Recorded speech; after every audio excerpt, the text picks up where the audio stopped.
अस्सलामुअलैकुम दोस्तों, क्रिकेट की ताज़ा तरीन अपडेट हासिल करने के लिए मेरे चैनल को सब्सक्राइब कर लें। आज पाकिस्तान ने बड़ा मैदान मारा है, न्यूजीलैंड को चित कर दिया है।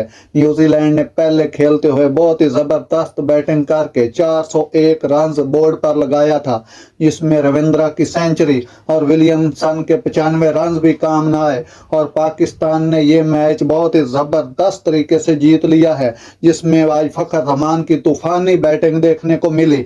81 गेंदों पर 126 रन बनाए, जिसमें 8 चौके और 11 छक्के लगाए। उसके बाद बाबर आजम ने भी बहुत ही ज़बरदस्त जिम्मेदाराना बैटिंग की। 63 गेंदों में 66 रन बनाए, 6 चौके 2 छक्के बाबर आजम ने भी लगाए।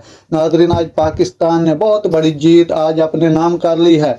इससे पाकिस्तान सेमीफाइनल की दौड़ में शामिल हो गया है। अब अगला मैच पाकिस्तान अच्छे मार्जिन से जीतेगा तो इंशाल्लाह पाकिस्तान सेमीफाइनल खेलेगा। ऐसी अच्छी अच्छी और बर वक्त खबरें सुनने के लिए मेरे चैनल को सब्सक्राइब कर लें। अल्लाह हाफिज।